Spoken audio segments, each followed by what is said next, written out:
यहाँ से आगे देखो कितना था, यहाँ से आगे रोड था, रोड से आगे भी काफी जगह थी उस प्रोटेक्शन वॉल तक। गाइस यहाँ पे मेरे पीछे ना नदी के ऊपर रोड बन रहा है, लेकिन मैं सोच रहा हूँ इसके ऊपर बनाएंगे, कच्चा नहीं बनेगा वो क्या? फिलहाल बनाएंगे ना टेम्पररी। और इस रिजॉर्ट में रहना सेफ नहीं रहा है अभी के लिए। पर जब बाढ़ आ गई ना, जब नदी का लेवल बढ़ गया, इस साइड को आ गया उसका फ्लो, और यहाँ पे देख परेशी रिजॉर्ट का जो डंगे वगैरह थे ना वो सारे उड़ा दिए। ये मीडिया वाले जानकारी ले रहे लोगों से।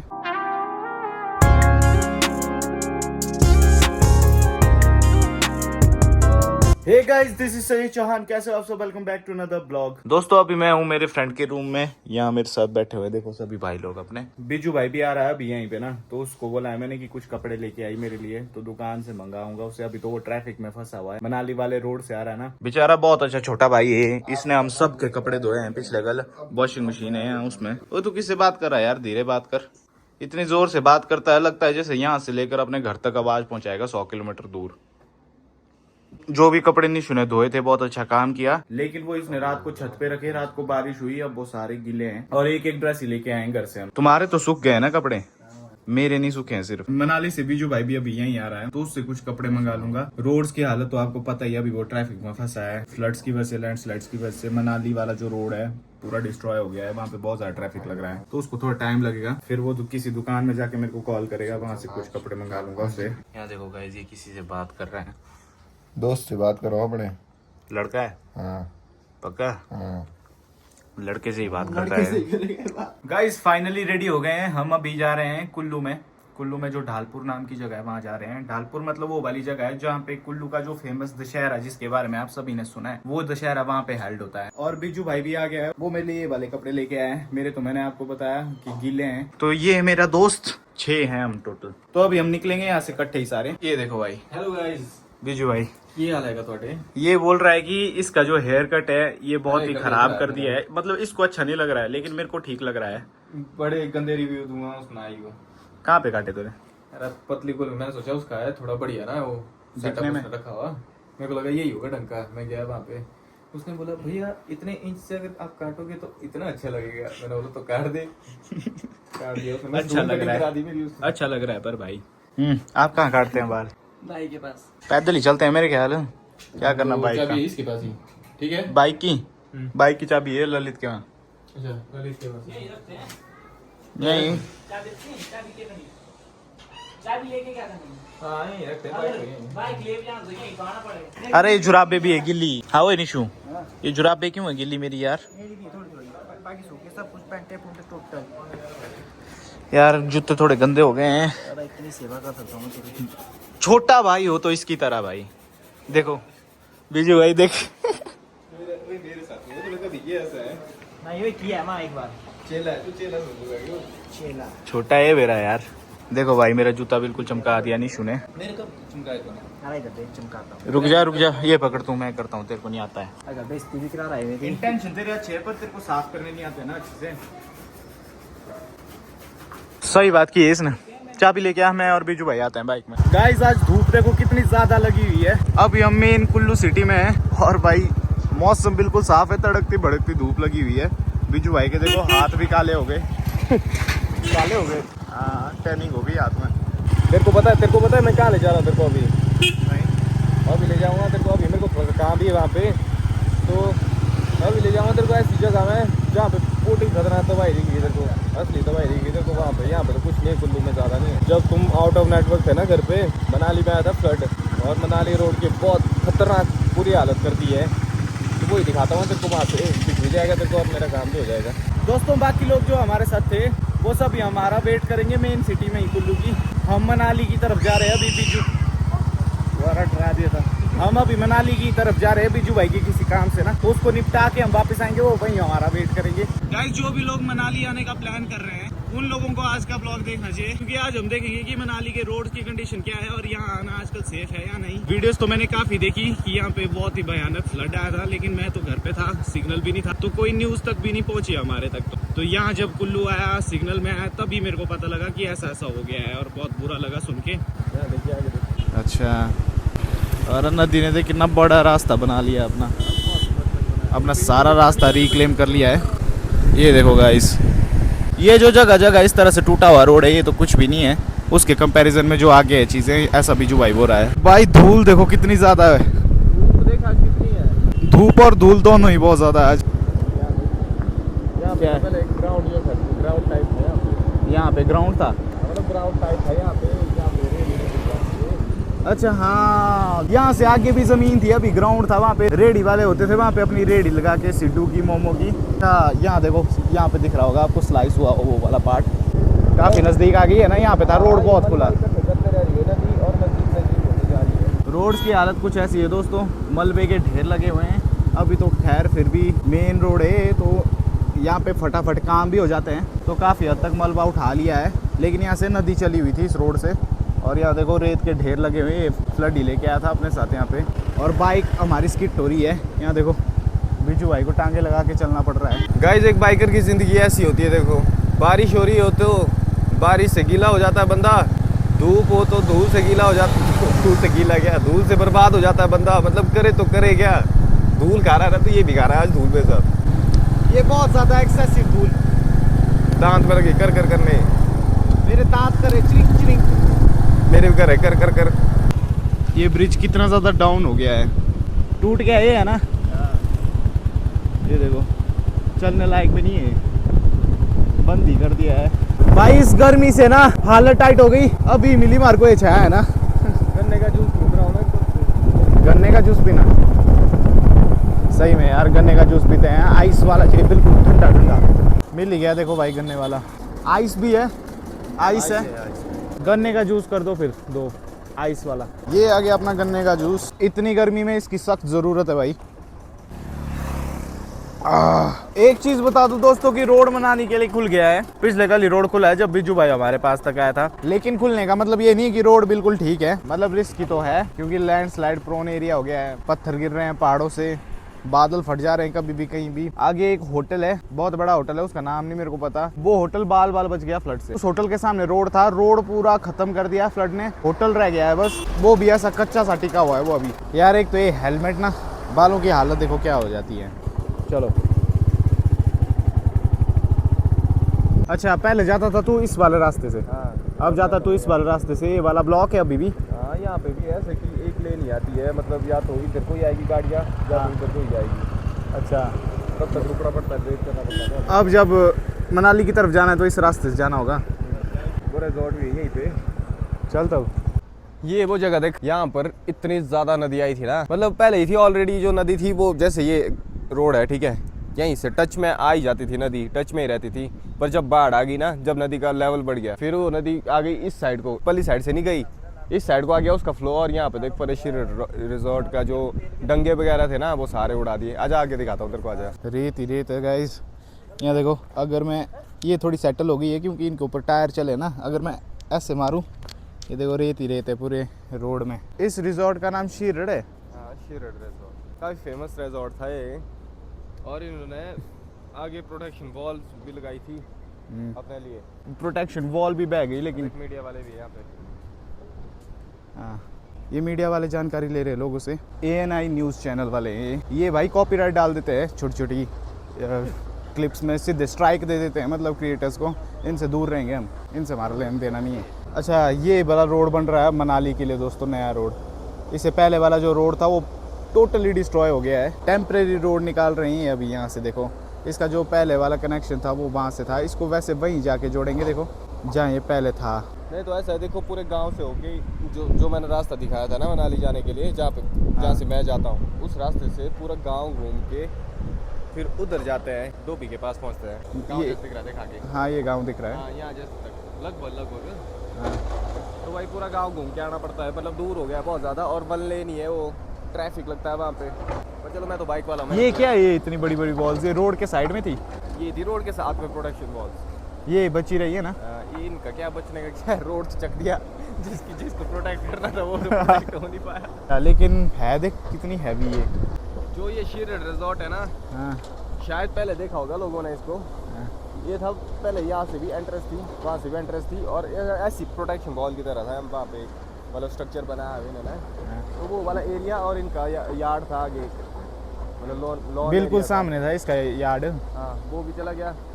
तो बस ये बाल बचा हुआ है ये रिजॉर्ट। वो जो बंदा है ना इसका ओनर, वो तो भगवान को बोल रहा होगा, भगवान प्लीज़ शुक्र है इतना कर बचा दिया। मतलब एक इंसान को बेयर करने के लिए बहुत बड़ा लॉस होता है। अब देखो, अब ऐसा होता है जब बाढ़ आती है, साथ में डिस्ट्रक्शन लेके आती है, फिर उसके बाद बंदा मतलब एक इंडिविजुअल होता है, वो अपना जो लॉस हुआ है उसको रिकवर करने की कोशिश कर रहा होता है। रोड चले गए, रोड बन रहे हैं, फिर से बाढ़ आएगी, फिर से चले जाएंगे, फिर से बन जाएंगे, तो यही चलता रह रहा है भाई। हिमाचल में तो बहुत ज़्यादा तकलीफ हो रही है इस चीज़ से हमें कि ना कनेक्टिविटी है। तकलीफ इतनी हो रही है, मैं घर भी नहीं जा पा रहा हूँ भाई। तकलीफ इतनी हो रही है कि मेरा काम नहीं हो पा रहा है कुछ भी। हाँ, बीजू भाई की अभी अभी जॉब लगी है, बीजू भाई जॉब भी नहीं कर पा रहा है अपनी हो सकता है रोड्स की मेरे को वजह काम से निकाल दिया जाए इस वजह से। रोड्स ही ठीक नहीं है, जो भी फील्ड वर्क होता है वो कर नहीं पाता आदमी, क्योंकि कहीं जा नहीं पाता है। और अभी तक मेरे घर में सिग्नल नहीं आया है। भाई जी, भाभी जी और पापा जी से बात ही नहीं हुई है हमारी किसी की भी। यहाँ देखो भाई बड़े, तो यहाँ के जो लोकल्स है ये मीडिया के थ्रू गवर्नमेंट को मैसेज पहुँचा रहे हैं। मेरे को अभी आवाज़ आई इनकी, ये बोल रहे हैं कि हमारी सरकार से दरख्वास्त है कि हमारा जो रोड है उसको जल्दी बनाया जाए, क्योंकि मनाली एक हॉट टूरिज्म स्पॉट है और बहुत सारे लोगों का जो इनकम का सोर्स है वो रुक जाएगा इस एक रोड की वजह से। तो यही बातें कर रहे हैं। लकड़ियाँ देख कितनी लेके आए ये। एक हिसाब से अगर इसको कटेंगे ना, एक पहाड़ बन जाएगा इस चीज़ का भाई। इतना तो चल मक्की है, इसके ऊपर ही बहेगी ना नदी। हाँ, वो इसके ऊपर लेवल ही बहेगी, मतलब और ऊपर उठ जाएगा। ऊपर होता जा रहा है इस तरह से, जितना मक आ रहा है ना उस वजह से और ऊपर ऊपर होता जा रहा है। पहले भी इन्होंने मक वगैरह साइड नहीं किया मेरे को लगता है, तभी रोड के बिल्कुल साथ में थी नदी। दोस्तों इसको बोलते हैं ड्रेजिंग। ड्रेजिंग का मतलब नदी में जो मलबा के इकट्ठा हो जाता है ना फ्लड के दौरान, उसको साइड करना। तो वो जो ड्रेजिंग का काम है वो अच्छे से नहीं किया था इन्होंने लास्ट टाइम ना, उस वजह से इस टाइम भी जब फ्लड आया तो उसका लेवल ऑलरेडी बहुत हाई था रोड से। तो this is the science behind it. यहाँ से आगे देखो कितना था, यहाँ से आगे रोड था, रोड से आगे भी काफ़ी जगह थी उस प्रोटेक्शन वॉल तक, लेकिन अब देखो यहीं से पूरा कट मारा है। मतलब नदी यहाँ से आ रही थी ना गाइस। यहाँ पे मेरे पीछे ना नदी के ऊपर रोड बन रहा है। यहाँ देखो, यहाँ पे पानी है नदी का, अभी यहाँ पे ये जो पानी है इसके ऊपर ये मक भर रहे हैं, यहाँ से रोड बना रहे हैं। देखो वहाँ से निकाल के लाया है रोड और यहाँ से आगे तक बनाएंगे। और इस रिजॉर्ट में रहना सेफ नहीं रहा है अभी के लिए, इसमें काम करने की ज़रूरत होगी क्योंकि इसकी फाउंडेशन बहुत वीक हो गई है, देखने से ही लग रहा है। लेकिन मैं सोच रहा हूँ इसके ऊपर बनाएंगे, कच्चा नहीं बनेगा वो क्या? फिलहाल बनाएंगे ना टेम्प्रेरी, उसके बाद अब भी नहीं कोई सोल्यूशन नहीं होगा। गाइस अरे ये देखो यार, मलबा कितना है। बीजू भाई सही हो रहा है, पूरा पहाड़ है ये मलबे का और इतने सारे पेड़ लकड़ सब कुछ है। यहाँ देखो कितनी लकड़ियाँ हैं भाई। अब यहाँ पे टाइम लगेगा, लेकिन ऐसा नहीं है कि कनेक्टिविटी मनाली तक टूट गई है। तो बीजू भाई जिस रोड से जा रहा है आजकल, वो एक पुराना रूट है, वो आजकल ओपन कर दिया है यहाँ पे। तो वहीं से होके कुछ एक्स्ट्रा किलोमीटर्स ट्रैवल करने के बाद आप जा सकते हो मनाली की तरफ। ये जितना भी नुकसान यहाँ पे आप देख रहे हो पिछले कल की बात है, तो अभी काम शुरू भी हो गया है, तो होपफुली जल्दी हो जाएगा, निपट जाएगा। चल बीजू भाई अपना काम निपटा दे तू, फिर निकलते हैं। गर्मी लग रही बहुत, जला दिया मेरे को। बीजू भाई यहाँ तक अगर रेत के ऐसे पहाड़ लगे हुए हैं ना, इसका मतलब तो ये है ना नदी थी यहाँ से भी। तो क्या हुए, वो नदी थी बड़ी खतरनाक, ऐसे थोड़ी ना थी। यहाँ से कैसे हो सकती है, इतना दूर है ये परे से। ये डिपेंड करता है भाई, वो पानी कहीं भी घुस जाता है। अब यार भूख बहुत तेज लग रही है ना, खाना खा लेते हैं, वरना भाई मेरे से तो नहीं टिका जाएगा। मतलब दिन भी ढलने को आया है और हमने सुबह से कुछ नहीं खाया है। ओए भाई बाइक में हो जाते हैं बुरे हाल भाई, ये नहीं हो ही सकता है मेरे से। पकड़ इसको, सारी धूल मिट्टी मुंह के अंदर घुस गई। ये गर्मी नहीं एक सेकंड भी सहन हो रही, खाना खाते ही निकलना रूम, रुकना ही नहीं अब। ये भाई कुल्लू का फूड कोर्ट, तो यहाँ पे सभी लोग खाना खाने आते हैं। ऑर्डर दिया गाइस, खाना खाते खाते भी ना पसीने से लथपथ हो गई बॉडी यार, इतनी गर्मी है यहाँ पे। चले, बुरे हाल हो गए यार। गाइस अभी बीजू भाई और मैं रूम आ गए हैं, अंकुश और मेरा भाव निशु भी आ ही रहे हैं रूम की तरफ। तू क्या करने लगा हुआ है? अरे मैं दिख रहा हूँ यहाँ पे एक प्लान ना हमारे पास आया हुआ, मोटा ही सही है। कैसा पैसे प्लान? होते मेरे पास, तुम्हें लगा लेता। कैसा प्लान? रुक बताता हूँ तेरे को। आ रहा है हमारा पता क्या है, SBI लाइफ का। बीजू भाई कॉपी कॉपी लेके आया भाई। ये बता। चल, मैंने सोचा तेरे को समझाने के लिए आसान रहेगा। गाइस जो भी इन्वेस्टमेंट पॉलिसीज होती है ये बहुत ज्यादा इंपॉर्टेंट होती है आपके बच्चों के फ्यूचर के लिए, आपकी फैमिली के फ्यूचर के लिए। लेकिन इसके बारे में पता ही नहीं होता है। पॉलिसीज का ऐसा होता है, इनका पता करते रहना पड़ता है, नई नई आती रहती है और अच्छे अच्छे ऑफर्स के साथ आती है। एक पॉलिसी मेरे को बहुत ज्यादा पसंद आई है, उसमें मैं इन्वेस्ट करने वाला हूँ अपने फ्यूचर के लिए। अभी कुछ पॉलिसीज बीजू भाई से और भी समझेंगे, अगर मेरे को लगेगा कि कोई उससे बेटर पॉलिसी है बीजू भाई के यहाँ तो मैं वो कर लूंगा, क्योंकि ये पॉलिसीज बहुत ज्यादा इंपॉर्टेंट है जो कि फ्यूचर में काफी बेनिफिट दे सकती है मेरे को। बता फिर बीजू भाई कोई बढ़िया सी पॉलिसी। जब वही बताता हूँ जो मैं तेरे को देने वाला हूँ। देख, इसमें होता है एज का फैक्टर भी, कि अगर एज तेरी ज्यादा है तो प्रीमियम तेरा महंगा पड़ेगा, अगर तेरी एज कम है तो प्रीमियम सस्ता हो जाएगा। ठीक है, मेरी तो एज कम है। तो यहाँ पे लेते हैं हम कि 34 ईयर का कोई पर्सन है, इसमें वो 3-3 लाख करना उसने लगभग ईयर्स तक। फिर जब उसकी 11th ईयर होगी तब इस टाइम पे नहीं उसको मिलेगा, ये होता है लॉक इन पीरियड बोलते हैं इसको, वेटिंग पीरियड की तरह होता है। फिर उसको मतलब तू अगर लेता है ये 3 लाख के लिए, तो तेरे को आगे आने वाले 14 साल के लिए 2,82,162 रुपए हर साल मिलेगा। 14 साल तक मिलेगा मतलब लगातार 11 साल, हाँ, मतलब हर साल मिलेगा। 10 साल इन्वेस्ट किया, 11वीं साल मैंने वेट किया, और फिर आने वाले 14 साल तक मेरे को ये अमाउंट मिलता रहेगा हर साल। अच्छा, फिर उसके बाद जब तेरा 15th ईयर होगा, ये बता रहा हूँ मैं एक मतलब एज अ रिटायरमेंट प्लान तेरे लिए, कि मतलब तेरे को पेंशन, फिक्स पेंशन लग जाएगी एक तरह से। तब तेरे को 15th ईयर पे मिलेगा तेरे को ये 35,82,162 रुपए। मतलब 14 सालों के लिए मिलता रहा मेरे को ये अमाउंट। 14 साल जैसे ही पूरे हुए उसके बाद 5th ईयर पे मिलेगा मेरे को 35 लाख। 35,82,162 रुपए। अब इसमें बता मेरे को कि मैंने टोटल कितना लगाया और कितना बचा। तूने लगाए 10 साल तक, 3 लाख। ये हो गए 30 लाख हो गए ना, ये 30 लाख हो गए 10 सालों में। 30 लाख लगाया तूने। पर अब देख, ये तेरे को 14 साल तक मिला 2,82,162 रुपए। फिर 15 साल तेरे को 35,82,162 रुपए मिला।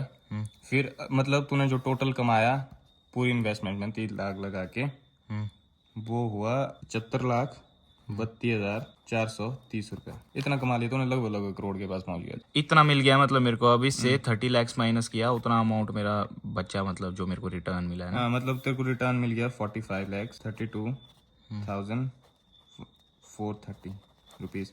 अब देखना, तूने लगाया 30 लाख, तेरे को तो डबल से भी ज्यादा मिल गया है ना, डबल से भी ज्यादा मिल गया। चल ये तो मिल गया तेरे को, क्योंकि लंबे टाइम तक था, है ना। पर इसमें ये बेनिफिट है तेरे को कि तूने ये 2,82,000 है, ये तूने किस्तों की तरह ली, अपनी पेंशन की तरह ली तूने यहाँ पे। Retirement plan. हाँ, ये मतलब रिटायरमेंट प्लान, मतलब जो मोस्ट ऑफ द पीपल पसंद करते हैं लेना। अब मैं तेरे को बताता हूँ, देख इसमें पता क्या चीज़ है एक, कि लोग बोलते हैं कि 10 सालों तक पड़ेगा, पैसा देते रहना, फिर मतलब 15 साल से पैसा मिलेगा मेरे को, 11वें साल से मेरे को, 12वें साल से मेरे को पैसा मिलेगा। मतलब पसंद नहीं आता है कई बार लोगों को, अब अपनी अपनी चॉइस होती है।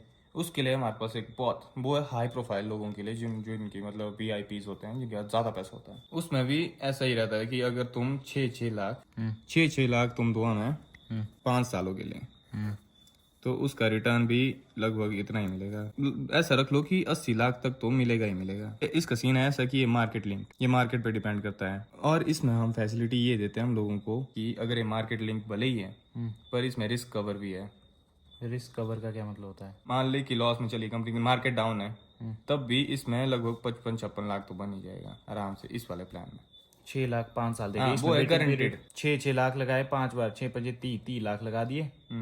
30 लाख लगाने के बाद 80 लाख से ऊपर ही मिलेगा अमाउंट। हाँ, अगर इतना पैसा मेरे पास होता कि 6 लाख लगा सकता हूँ मैंने यही लेना था फिर। मार्केट डिपेंडेंट होने के बावजूद भी रिस्क कवर दे रहे हैं इसमें, है ना। और अगर डेथ बेनिफिट भी मिलता है इसमें, एक्सीडेंट हो गया तो एक्सीडेंटल भी मिलता है इसमें कवरेज। इसमें मतलब ऐसा है कि अगर हर तरह से सिक्योर कर दिया बंदे को, टेंशन लेने की जरूरत ही नहीं। ये मतलब 6 लाख दो हमें, हम आपको पैसा बना के देंगे ही देंगे, ये चीज है। लोग बोलते हैं कि भाई गारंटेड नहीं होता है, FD की तरह, क्या पता। इसमें तो छाप के दे देंगे हम कि भाई मतलब इतना मिलना ही मिलना, जितना यहाँ पे लिखा हुआ है ना, इतना मिलेगा ही मिलेगा आपको। अगर इससे 1 रुपया भी कम या ज्यादा मिले तब बोलना। अच्छा, तो अगर किसी का बजट कम हो, इन्वेस्टमेंट करना चाहते हैं वो, लेकिन इतनी बड़ी इन्वेस्टमेंट कर सकते हैं। 50,000 से शुरू हो जाती है इन्वेस्टमेंट, उसमें क्या है। भाई जी ने किए ना ये 3 लाख। हाँ, भाई जी ने लिए 3 लाख रिटायरमेंट प्लान ले लिया भाई जी ने, और ये सही है। मतलब आज से 11 साल बाद उसको किसी भी चीज की टेंशन नहीं होगी। हाँ, मतलब कंसीडर करते हैं हर एक चीज। FD से बेटर है, RD से बेटर है, इन्फ्लेशन अगर आती है उससे बेटर है। और वैसे भी जो FD वगैरह है ना, जब ये आई थी ना नई 12% पे आई थी, और आज की डेट पे 6.6% दे रहे हैं FD पे रिटर्न। तो मतलब आने वाले टाइम पे घटेगी ये। तब अच्छी इन्वेस्टमेंट रखो ना पहले करके। तो बोल, लेना तूने कौन सा लेना? मैं सोच रहा हूँ 6 लाख वाला लेने की। गाइज मैं सोच रहा हूँ, पता क्या, मैं सोच रहा हूँ ये वाला प्लान लूंगा मैं 3 लाख वाला, लेकिन कम अमाउंट से 1 लाख इन्वेस्ट करूंगा मैं इसमें हर साल का ना। तो अगर मैं 1 लाख करूंगा तब बता दे मेरे को एक बार कैलकुलेट करके यहाँ पे क्या क्या रहेगा मेरा। 1 लाख पे रख ले तू, ऐसा कि टोटल मिल जाएगा तेरे को 25-26 लाख तक मिल जाएगा तेरे को। 1 लाख करेगा तो 25-26 लाख बहुत है, डबल से ज्यादा ही मिल जाता है, ट्रिपल है ऑलमोस्ट ही। हाँ तो ठीक है, इन्वेस्टमेंट क्यों। हाँ, और इसका एक फीचर है एक और भी, वो तो मोटा ही सही है। क्या? अब इधर को 75 लाख मिले ना, सीधे 2 लाख उड़ा देंगे हम इसमें, 77 लाख कर देंगे इसको। इंक्रीजिंग में लेना पड़ता है, जैसे 2,82,000 मिला तेरे को यहाँ पे, ठीक है, अगर तुम 3 लाख के, पर उसमें होगा ऐसा कि 1 लाख पहले साल में मिलेगा तेरे को, 1,82,000 करके कुछ, ठीक है। दूसरे साल में मिलेगा तेरे को उससे थोड़ा ज्यादा, तीसरे में उससे ज्यादा, और लास्ट तक पहुंचते पहुंचते तेरा ये जो तेरा 3 लाख तूने दिया था ना, ये पहुंच मतलब 4 लाख समथिंग मिल जाएगा तेरे को, मतलब आना हो जाएगा शुरू। इंक्रीजिंग गारंटेड इनकम होती है वो एक तरह से। लोग सोचते हैं कि भाई इतना सारा अमाउंट आ गया, एक बार में पैसा आ गया इतना सारा, इनकम टैक्स लग जाएगा, टैक्स लग जाएगा। ये होता है सारा टैक्स फ्री। अरे ये तो सबसे बेस्ट बात बता दी इसने, मतलब कुछ भी अमाउंट इससे हमारा नहीं जाएगा। हाँ, तुम भाई पैसा डालो, तुम्हारे को नहीं कहीं टेंशन करने की जरूरत है, वो चीज है ना। तभी तो मैंने जॉब की है वाली, मैंने क्यों करनी थी, तो वो चीज है। ठीक है भाई, ये 50,000 से भी इन्वेस्टमेंट स्टार्ट कर सकते हो, और 2 प्लान तो बीजू भाई ने मेरे को ही समझा दिए, मैं सोचा आपको भी शेयर कर देता हूँ मैं। जो भी लोग चाहते हैं इन्वेस्टमेंट करना, और ऑफ कोर्स अगर आप अपना पैसा लगाओगे तो उसके लिए कोई ट्रस्टेड आदमी चाहिए आपको, और बीजू भाई बहुत ट्रस्टेड आदमी है। हाँ, प्रमोशन होगी एक तरह से। चल बढ़िया है। बिजनेस नंबर जो है मेरा, बिजनेस नंबर दे देता हूँ मैं बीजू भाई का यहाँ पे, तो उस पे आप कांटेक्ट करके और भी पॉलिसीज जान सकते हो बीजू भाई से। अपने बजट के हिसाब से ये आपको पॉलिसीज बना के देगा, जो कि आपके बच्चे के अच्छे फ्यूचर के लिए, आपकी फैमिली के फ्यूचर और आपके खुद के फ्यूचर के लिए भी बहुत अच्छा रहेगा। तो बीजू भाई का बिजनेस नंबर दे रहा हूँ, इस पे कांटेक्ट करो आप सभी, और अपने फ्यूचर को सिक्योर करो। ओके गाइज, ये था आज का ब्लॉग। अब डिनर बनाएंगे, लेकिन डिनर में और बीजू भाई नहीं बनाएंगे, अंकुश और निशु बनाएंगे, क्योंकि वो लेट आए हैं यहाँ, तब से हम उनको बुला रहे हैं, और हमने अब बोला कि डिनर तुम ही बनाओगे, तो वो डिनर बनाएंगे, थोड़ी बहुत हेल्प करेंगे हम भी, प्याज टमाटर काट देंगे हमें ना बीजू भाई। और उम्मीद करता हूँ कि मेरे को व्हाट्सएप पे बहुत सारे मैसेज आएंगे और काम से रिलेटेड। बाकी thank you so much for joining आज का ब्लॉग। चैनल में तो चैनल को सब्सक्राइब कर लो। बाकी आप सब मिलेंगे नेक्स्ट ब्लॉग में। Till then take care, have a good night, bye.